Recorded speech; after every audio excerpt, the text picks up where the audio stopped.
এবার আমরা যেটা পড়বো সেটা পূর্ব দিকের ঠিক পরেই যার অবস্থান, সেটা হচ্ছে ইএসই।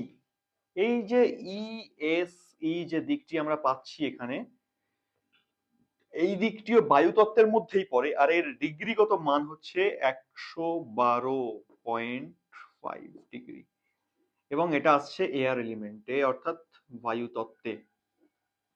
এটাও ঠিক একই রকম সে বায়ুতত্ত্বে, অর্থাৎ বায়ুতত্ত্বের ক্ষেত্রে আমরা যে কটা দিক পেলাম, কি কি পেলাম? একটা প্রথমে পড়েছিলাম ইএনই, দ্বিতীয় ইস্ট, 3 নাম্বার হচ্ছে ইএসি। তো ইএসির একটা ভূমিকা হচ্ছে, দেখুন এই জায়গাগুলোকে মনে রাখতে গেলে না আমাদের কিছু কাহিনীর মাধ্যম দিয়ে মনে রাখতে হবে। যেরকম জলতত্ত্ব শেষ হয়েছিল ঈশান কোণে, সেখান থেকে বায়ুতত্ত্বের শুরু হলো। তো এই যে বায়ুতত্ত্বের শুরু হলো অর্থাৎ গাছের মাধ্যম দিয়ে শুরু হলো না? তো এই বায়ুতত্ত্ব যেখানে গিয়ে শেষ হচ্ছে অর্থাৎ ইএসি তে গিয়ে শেষ হচ্ছে, এখানে কি আছে? এখানে না এই জঙ্গল যখন শুকিয়ে যায়, অর্থাৎ জঙ্গলের এক প্রান্ত থেকে সবুজে ভরা, আর এক প্রান্তটা শুকিয়ে যায়, যেখানে শুকনো কাঠ পাওয়া যায়, জ্বালানি পাওয়া যায়। তো এই ইএসি টা হচ্ছে সেই জ্বালানির জায়গা, শুকনো কাঠের জায়গা, যেখান থেকে জ্বালানি সংগ্রহ করে ঠিক এরপরেই অগ্নিকোণ নিয়ে আলোচনা করব, এরপরেই গিয়ে আগুন জ্বালানো হচ্ছে। তো এটা হচ্ছে সেই জ্বালানি প্রাপ্ত করার জায়গা, একটা জ্বালানির গুদাম ঘর বলা যেতে পারে ইএসি কে। তো এখানে মেনলি কি হচ্ছে এই জায়গাটাতে, এই জায়গাতে দোষ সেভাবে হয় না। এই জায়গায় আমরা করতে পারি কি, এই জায়গাতে আমরা বাথরুম করতে পারি, টয়লেট করতে পারি, উপযুক্ত জায়গা। কারণ এখানে এটা মেনলি কি হয়, অ্যাংজাইটির জায়গা। কারণ যখন দেখুন কোনো মানুষ, প্রচন্ড রোদ হয়েছে, সূর্য একদম 50 ডিগ্রি টেম্পারেচারে ফুটে উঠেছে, তো সেই সময় মানুষ একটু ছায়া খোঁজে, গাছের ছায়া। তো যখন একটা বিশাল বড় বটগাছ পেলো, সবুজ পাতা হয়ে আছে, তার মধ্যে নিচে একটা বিরাট ছায়া জায়গা রয়েছে, সেখানে মানুষ বসতে পছন্দ করে, সেই আবহাওয়াটাকে অনুভব করে, সেটাকে আনন্দ উপভোগ করে সেই জায়গাটা। তো সেখানে একটা বসে শান্তি পাওয়া যায়, একটা মনোরম পরিবেশকে উপভোগ করা যায়। কার নিচে? যে গাছটা জীবিত আছে, যে গাছটা তরতাজা এবং সবুজে ভরা, যেখান থেকে আমরা একটা সুন্দর বাতাস পাচ্ছি, সেই জায়গাতে। কিন্তু ইএসি তে কি পাচ্ছি?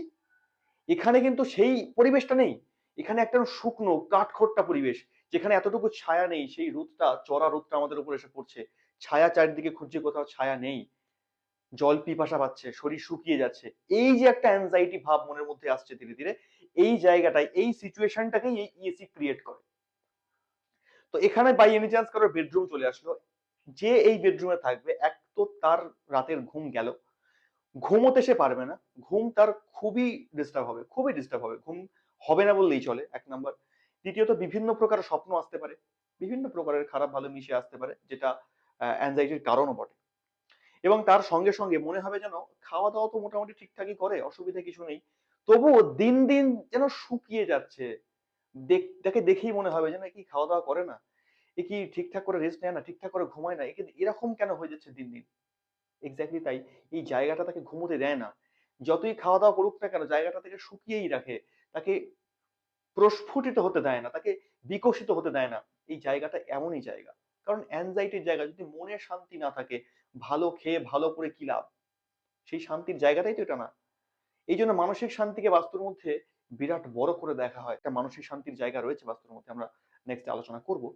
কিন্তু বাস্তু বিশেষভাবে যেটাকে দেখে, সেটা হচ্ছে মানুষের মেন্টালি স্যাটিসফ্যাকশন, মানসিক শান্তি, এই জিনিসটাকে বিশেষভাবে গুরুত্ব দেয়। তো ইএসি তে আমরা সেই শান্তিটা জীবনে কখনো পাবো না। তাই এটা টয়লেটের জন্য উপযুক্ত জায়গা। যেহেতু টয়লেটে আমরা কিছুক্ষণের জন্যই যাব না, তো ওখানে তো আমি থাকছি না, ওটা বেডরুম না আমার, তো ওখানে গিয়ে মানসিক শান্তি না হলেও চলবে।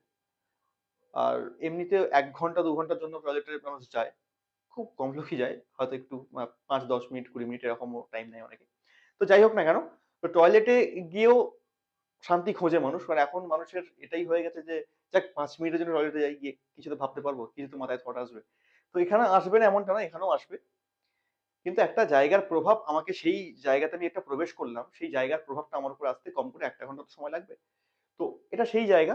তো এখানে টয়লেট আমরা খুব ভালোভাবেই বানাতে পারি, কোনো সমস্যা নেই, এখানে টয়লেট বানানোই যায়। এখানে আর কি করতে পারি না, এখানে 1 নম্বর বেডরুম করতে পারি না, 2 নম্বর কিচেন করতে পারি না। কারণ কিচেনও এখানে প্রবলেম করবে। কিরকম প্রবলেম করবে না, যেহেতু শুকনো গাছপালা এখানে আগে থেকেই আছে, তো যখনই আমি এখানে আগুনকে নিয়ে আসবো, অগ্নি তত্ত্বকে নিয়ে আসবো, তখন সেখানে দাবানল জ্বলতে আরম্ভ করবে। সেটাও স্বাস্থ্যের পক্ষে খুব একটা ভালো না, বাস্তুর পক্ষেও খুব একটা ভালো না।